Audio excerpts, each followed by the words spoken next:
এক ওয়াক্ত নামাজের জন্য জাহান্নামের আগুনে জ্বলবা। তোমার জীবনে তুমি হারাম পথে কদম রাখো না। তুমি মুসলিম। এই আয়েশ ও নুসরতের পৃথিবী, এটা আসল আয়েশ না। এখানে তোমার কিছু স্যাক্রিফাইস, তোমার কিছু কোরবানি তোমাকে আসল আয়েশের জান্নাতের মেহমান বানাবে। ওই দিকে অগ্রসর হও, শয়তানের দোকান থেকে বাঁচো। তাই আমি আমার যুব সমাজকে বলবো, বেশি না, কয়েকটা গুনাহ বর্জন করো, কয়েকটা ইবাদত ধরো। 1 নাম্বার, 5 ওয়াক্ত নামাজের পাবন্দ হয়ে যাও।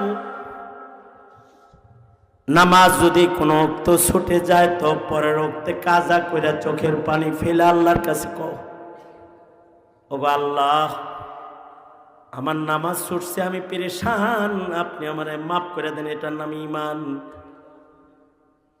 ইযা সাআতকা সাইয়্যাতুকা ফাআনতা মুমিন।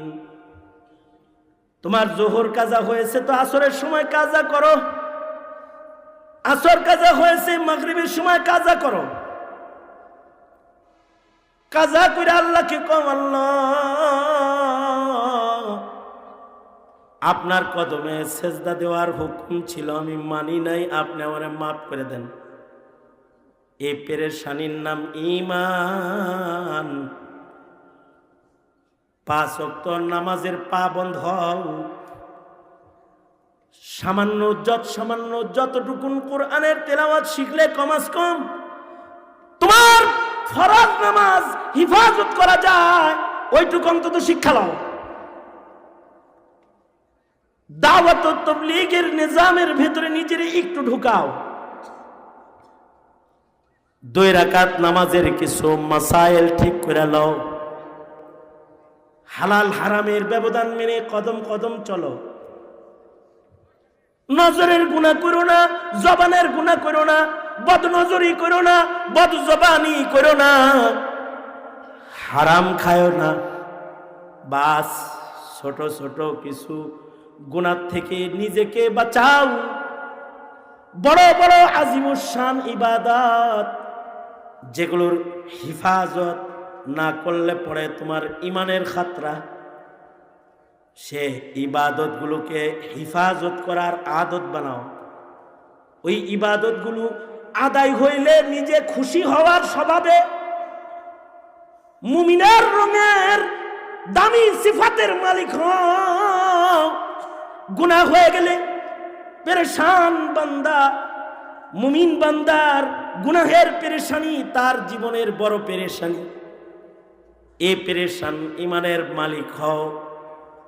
অতটুকুন ইমান লইয়া যদি কবরে যাও, তাহলে এমন বড় জান্নাতের মালিক হইবা, যেই জান্নাতের আয়তন এমন পৃথিবীর 10 পৃথিবীর সমান। আর যদি ইসলামের ভেতরে কামেল ঢুইকা যাইতে পারো, তাহলে তো এমন জান্নাতে থাকবা যে জান্নাত আল্লাহর সবচেয়ে কাছের জান্নাত। ফেরদাউসের মেহমান হবা, আদন জান্নাতের মেহমান হবা, আল্লাহ হবে মেজবান, আর তুমি হইবা মহান মালিকের মেহমান। মৃত্যু হবে তোমার জন্য আল্লাহর দিদারের দরওয়াজা। কারণ এই পৃথিবীতে চিন্তা করে দেখো, তোমার বাপ নাই, অথবা তোমার দাদা নাই, অথবা তোমার দাদি নাই, নানা নাই, নানি নাই। তুমিও এই পৃথিবীতে থাকার নাও, তুমিও একদিন এখান থেকে যাইবা। জানা হোগা ইহাं से कुछ नहीं तेरा साथ होगा, चंद गज कफन का टुकड़ा तेरा लिबास होगा।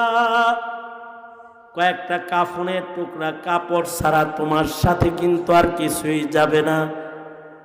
তোমার একমাত্র সম্বল হবে কয়েকটা কাফনের টুকরা, কাফন। এই তো পৃথিবীর হাকিকত। এজন্য আসো ভাই, উদখুলু ফিস সিলমি কাফা, ইসলামের ভিতরে ঢুকো। শয়তানের পদাঙ্ক অনুসরণ করে দুজকের পথে হাইটো না। রাজি আছেন তো ইনশাআল্লাহ?